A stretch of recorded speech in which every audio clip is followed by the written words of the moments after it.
70. Sima Qian and the writing of records of the Grand Historian. In 99 BCE, 1 year after Su Wu's mission to the Xiongnu, Emperor Wu sent General Li Guangli on a campaign against the Xiongnu with 30,000 troops. The battle ended in disaster. Almost the entire army was annihilated. Li Guangli barely escaped with his life. Meanwhile, Li Ling, the grandson of the famous General Li Guang, was leading 5,000 infantry soldiers against the Xiongnu. The Xiongnu Chanyu personally led 30,000 cavalry, surrounding Li Ling's forces. Despite their inferior numbers, Li Ling and his troops fought bravely, using their exceptional archery skills. They killed over 5,000 Xiongnu soldiers. However, enemy reinforcements kept arriving. With no reinforcements from Han, only 400 men escaped. Li Ling was captured and surrendered. When the news of his surrender reached Chang'an, the Han court was outraged. Emperor Wu imprisoned Li Ling's mother and family, declaring him a traitor. He then summoned his ministers to discuss Li Ling's crimes. Sima Qian's defense of Li Ling. At the time, Sima Qian was the Grand Historian, Taisha Ling. Unlike other officials, who condemned Li Ling, Sima Qian defended him. Li Ling led fewer than 5,000 men deep into enemy territory. He killed thousands of Xiongnu soldiers before being overwhelmed. He may have lost the battle, but he fought with honor. If he did not choose immediate death, perhaps he has a plan to redeem himself. We should not judge him too hastily. Emperor Wu was furious. Are you saying that Li Ling is a hero while my favored general, Li Guangli, is a failure? Are you defending a traitor against the Han Dynasty?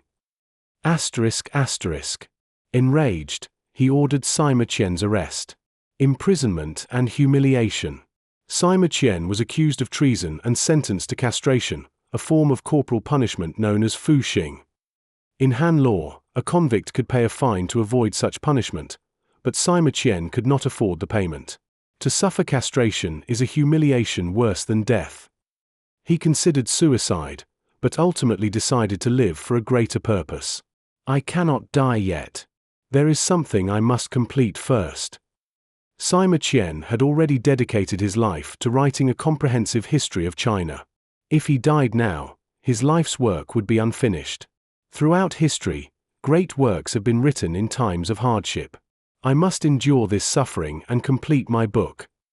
Thus, he endured the disgrace and continued his work while in prison. The making of records of the Grand Historian. Sima Qian came from a long line of historians. His father, Sima Tan, had been the Grand Historian before him. From a young age, Sima Qian was trained in classical texts and historical studies. At 20 years old, he embarked on a journey across China, traveling to Kuaiji, modern Zhejiang, where he visited the site where Emperor Yu held his great assembly. Changsha, where he paid respects to the poet Chu Yuan at the Miluo River. Qufu, where he explored the ruins of Confucius's academy. Pei County, where he interviewed elders about the rise of Emperor Gaozu, Liu Bang. Only by seeing these places myself can I write history with truth and depth. Later, as an official under Emperor Wu, he traveled further, even reaching Bashu, Sichuan, and Kunming. When his father passed away, Sima Qian inherited the role of Grand Historian. He now had access to vast archives, allowing him to compile and verify historical records. However, just as he was about to begin writing, he was imprisoned and disgraced for defending Li Ling. Despite his suffering, he persevered. If I complete this work, my name will be remembered long after my death. With this conviction, he began compiling the most ambitious historical record ever written. A monumental work, Records of the Grand Historian, Shiji. Sima Qian wrote from the era of the Yellow Emperor to the reign of Emperor Wu, covering over 2,000 years of history. The work consisted of 130 chapters, 520,000 characters. His writing style was revolutionary. He described events with vivid detail. He included personal insights and moral judgments. He wrote about commoners, not just kings and generals. His perspectives were unique. He praised rebel leaders like Chen Sheng and Huo Guang. He sympathized with the struggles of ordinary people. He simplified complex classical texts into readable prose. The result was not just a historical chronicle, but a literary masterpiece. A tragic end, a lasting legacy. After being released from prison, Sima Qian was given a minor court position as a palace secretary, Zhongshuling. However, he lived in sorrow, never fully regaining his honor. I have been humiliated beyond redemption. But history will remember me, not for my suffering, but for my words. Eventually, he passed away in obscurity, but his work survived. The immortal influence of Shiji. Sima Qian's records of the grand historian became the first comprehensive historical record of China, a foundation for all future Chinese historians, a literary masterpiece studied for centuries. It inspired later historians, including Ban Jiyu, who wrote the Book of Hanshu, Sima Guang, who wrote the comprehensive Mirror in Aid of Governance, Ziji Tongjian. Even today, his words continue to be read and admired. Though my body perishes, my work will live on. This is my true immortality. Through suffering, perseverance, and dedication, Sima Qian cemented his place in history, both as a historian and as a man of unbreakable will. 71. Huo Guang, the regent who steered the Han Dynasty. By the end of Emperor Wu's reign, years of wars against the Xiongnu, expeditions to the western regions, extravagant palace projects, and pursuit of immortality had drained the empire's treasury. The wealth accumulated during the reigns of emperors Wen and Jing was nearly exhausted. To raise money, Emperor Wu heavily taxed the people, sold government positions and noble titles to the wealthy, appointed cruel officials to enforce revenue collection. Corruption flourished, farmers suffered, and rebellions broke out across the empire. Realizing his mistakes in his final years, Emperor Wu ended costly military campaigns, encouraged agricultural innovation, publicly promoted farming by symbolically plowing fields himself. These reforms stabilized the empire, but he died in 87 BCE, leaving the throne to his 8-year-old son, Emperor Zhao. Following his dying wish, power was entrusted to Grand General Huo Guang as regent. Huo Guang's rule, restoring stability. As the most powerful figure in court, Huo Guang implemented policies to recover the empire. Reduced taxes, lessened forced labor requirements, continued peaceful policies to rebuild the economy. The empire once again became stable and prosperous under his leadership. However, Huo Guang had enemies at court. Several powerful officials viewed him as an obstacle and plotted to remove him. A failed conspiracy against Huo Guang. One of his chief rivals, Left General Shangguan Jie, attempted to marry his 6-year-old granddaughter to Emperor Zhao. Huo Guang rejected the proposal. Undeterred, Shangguan Jie secured the emperor's position for his granddaughter through the influence of Princess Guantang, Emperor Zhao's sister. But Huo Guang still refused to grant them more power. Feeling humiliated, Shangguan Jie, his son Shangguanan, and Princess Guantang allied with Prince Liu Dan of Yang, forming a conspiracy against Huo Guang.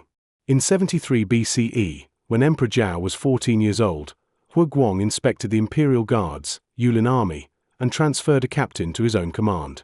Seeing an opportunity, Shangguan Jie and his faction forged a letter from Prince Liu Dan, stating, Grand General Huo Guang has inspected the Imperial Guards and commands his own officers. He rides in a carriage identical to the Emperor's. He is plotting treason. I request permission to return to the capital and protect your majesty. The forged letter was delivered to Emperor Zhao.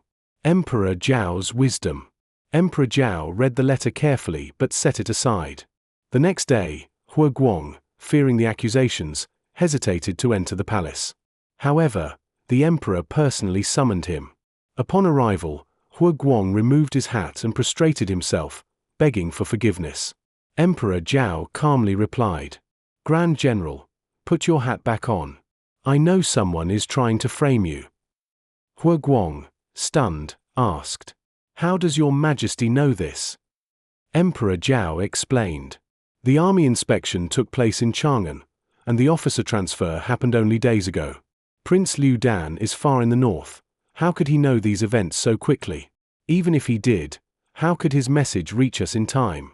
And if Huo Guang was truly planning treason, Why would he bother transferring just one officer? This is clearly a fabricated accusation. Everyone in court was astonished by the young emperor's intelligence. Emperor Zhao then ordered an investigation into the messenger who delivered the letter. Shangguan, sensing their conspiracy was exposed, tried to dismiss the matter. This is a minor issue. Your Majesty should not concern yourself with it. However, the emperor grew more suspicious. The assassination attempt. Desperate, Shangguan and his allies devised a new plan. Princess Guantang invited Huo Guang to a banquet, where assassins lay in wait to kill him. Meanwhile, they notified Prince Liu Dan, telling him to march to the capital and seize power. However, a loyal official leaked the plan to Huo Guang. Huo Guang immediately reported the conspiracy to Emperor Zhao.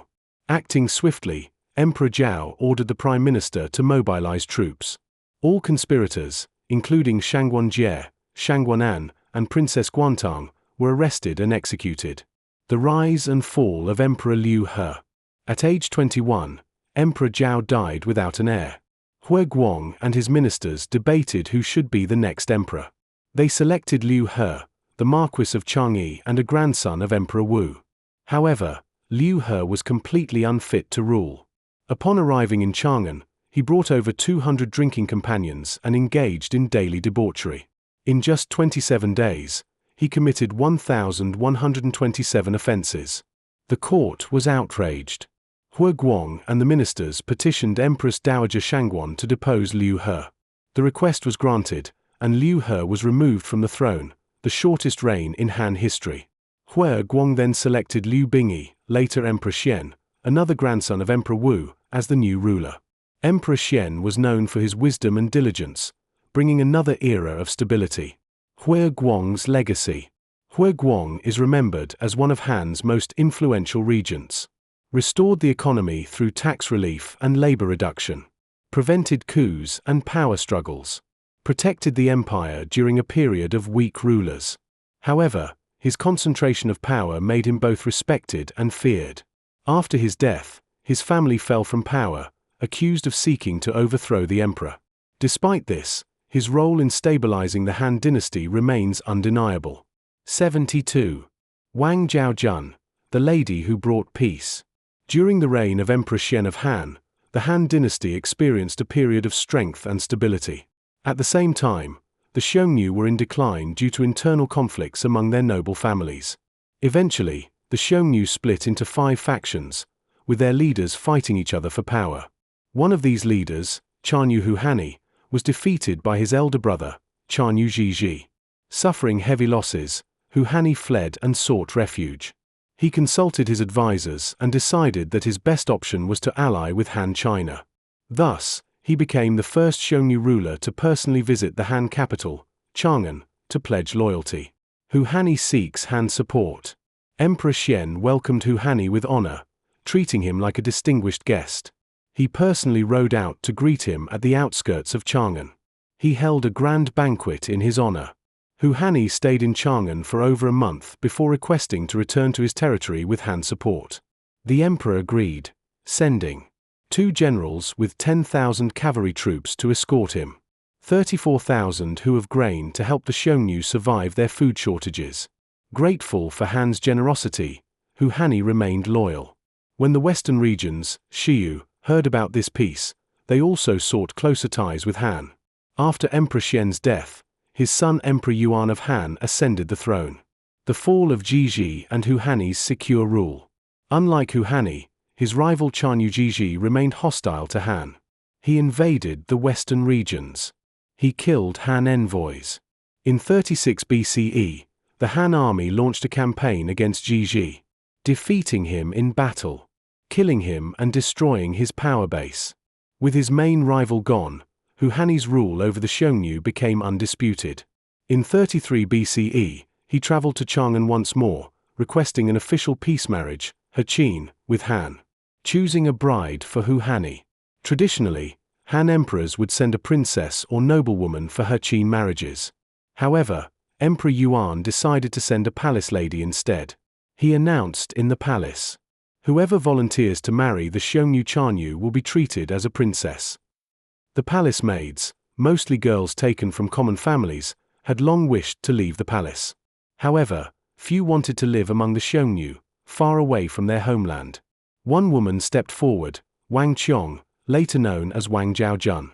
She was not only exceptionally beautiful but also intelligent and well-educated. Seeking a meaningful life, she volunteered to go.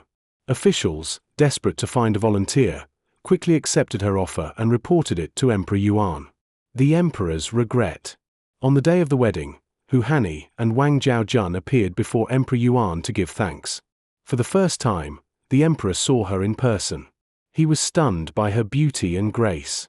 How could such a woman have remained unnoticed in my palace? Overcome with regret, he considered stopping the marriage, but it was too late. A painter's deception. The emperor ordered palace attendants to bring her portrait. The painting looked similar to her, but it lacked her true beauty. It turned out that palace maids were rarely seen by the emperor. Artists painted portraits of them for the emperor to choose from. A painter named Mao Yanshou deliberately altered Zhaojun's portrait because she had refused to bribe him. Furious at being deceived, Emperor Yuan had the painter executed. Zhaojun's journey to the Xiongnu. Escorted by Han and Xiongnu officials, Wang Zhaojun left Chang'an, heading north. She traveled by horseback, enduring harsh winter winds. After a long journey, she arrived in Xiongnu lands and became Hu Hanni's wife. Despite being far from home, she adapted to Xiongnu life. She promoted peace. She introduced Chinese culture to the Xiongnu. She advised Hu Hanni to avoid war with Han. Her presence helped maintain peace between Han and the Xiongnu for over 60 years. The death of Emperor Yuan. Shortly after Zhaojun's departure, Emperor Yuan died. His son, Emperor Cheng, took the throne. By then, Wang Zhaojun had already begun her new life as the Xiongnu queen, where she remained an honored figure among her people. Legacy. Wang Zhaojun's story became a symbol of peace and diplomacy. Her marriage helped stabilize Han-Xiongnu relations. She was remembered as a woman of both beauty and wisdom. Her tale became legendary in Chinese literature and art. Her journey from a forgotten palace lady to a queen who shaped history made her one of China's most famous women.